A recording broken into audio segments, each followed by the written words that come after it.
We know the name Damar Hamlin.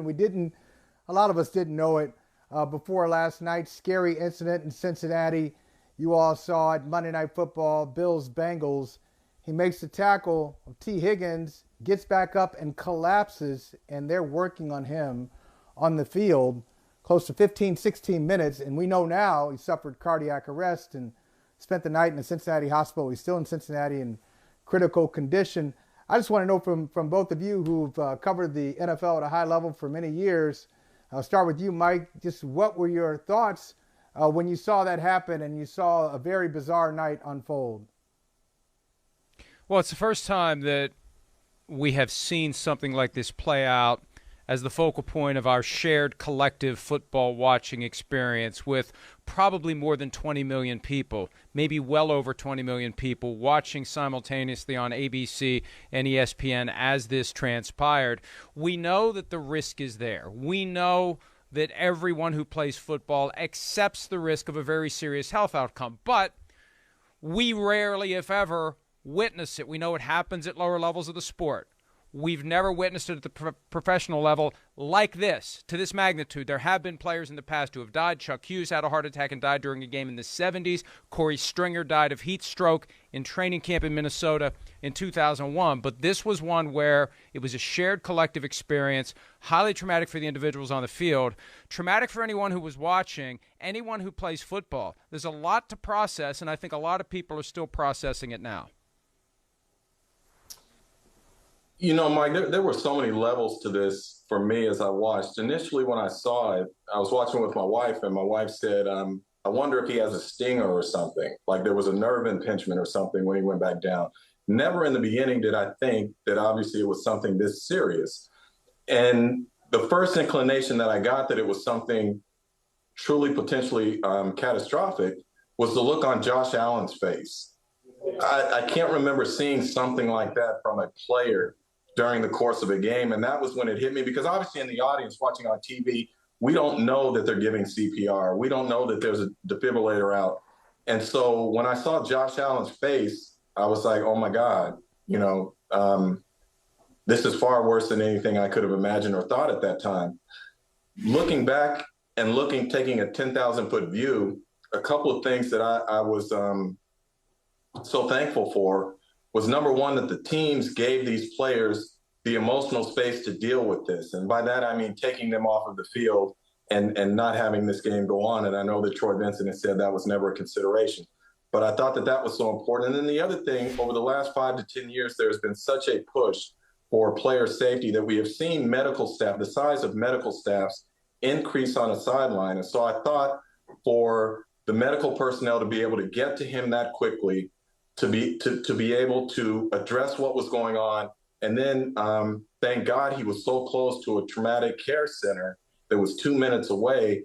All of these things, I think, helped hopefully create a situation where he is going to be okay. Because had not all these medical personnel been there, had he not been this close to a critical care center, God knows what could have happened. Yeah, you're right, Jim. The stars, that's why I said the stars of the night really were the medical professionals who were put into a situation that, I guess as a professional, you always have to be alert that anything could happen. Even if you're at a football game and it's Monday Night Football, you're a Bengals fan. I mean, think about what people thought going into that situation. Hey, these are two of the three best teams in the AFC, and the winner of this game might wind up with the number 1 seed. This is great. What a moment. Even if you're a medical professional, you're looking forward to a football game. You don't know that this is going to happen. It's rarely happened in the NFL. I thought they did a wonderful job. On the flip side, I'm not here to point fingers, Mike, but I do wonder why it took so long to cancel the game.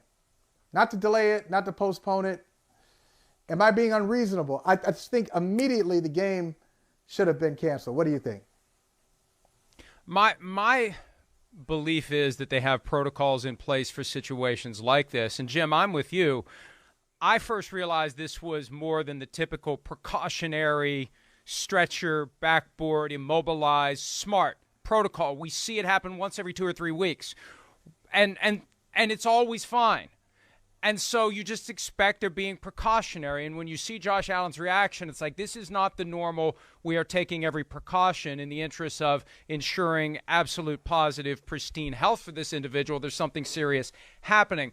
And I think that people were just making decisions in real time, operating off of the standard manual. If, for example, and I don't know what it says, I don't know what the practice is, but I assume that after a certain period of downtime, due to the time spent addressing an on-field injury, there is an allowance for a period to warm up and continue the game, because that's what always happens. That's what football is. It's one big giant football machine, and the players are parts that get broken, get removed, and another player gets put in, and it keeps going 99.9% of the time. This is one of those instances where, no, wait a minute, we can't keep going. And I just think it took the human beings involved a period of time to come to that conclusion. And there probably will be reports that emerge, stories that are told, comments that come from players, coaches, other people connected to it as to how this happened. But I just think that it took time for folks to really get their brains around the idea that this isn't the standard situation of next man up. This is bigger, this is more serious, and these players cannot physically continue and mentally continue after what they've witnessed. Yeah, Mike, I'll add to that. I think while we in the public may not have known, or we may ask the question of why it took so long, I think the teams may have known a lot earlier than we knew that the game was not going to continue. Because in conversations I've had with union officials and others this morning, some people have tried to characterize this as the player said, we're not playing. That was never the issue, as I'm told. What I was told is that there were conversations that were going on. DeMaurice Smith talking to the player reps, then Roger Goodell talking to DeMaurice, all of these things. And it wasn't so much about the game. It was about the condition of the players, their emotional welfare and whatnot. So, again, as Mike said, there are all these different protocols you have to go through in terms of not only player safety at that point, but for public safety in terms of if you're going to cancel a game and whatnot. So I think the teams knew a lot earlier than we knew. And I've seen some things out there where people have been critical of the league, saying that the league told or the officials told them, the players to warm up again. I have not been able to find that from anyone that I've talked to where the players were specifically told, go warm up again, and thought you got 5 minutes to warm up, we're going to play. I'm not saying it didn't happen. I have not been able to find that from anyone that I've spoken to. I just think, as Mike said, that's sort of standard operating procedure a lot of times after you have an injury. Just like in practice, whether it's training camp or practice, when a player gets injured, what do? They move you down to the other end of the field and life goes on. But this was much more serious. And I think it would be unfair to the league to criticize the league at this point about why it took so long, because we don't know the background right now. Hey, thank you for watching Brother from Another. If you haven't hit that subscribe button, go ahead and do that now. Don't forget, you can catch us 3 to 4 weekdays on PeacockTV.com and on Sirius XM Channel 85.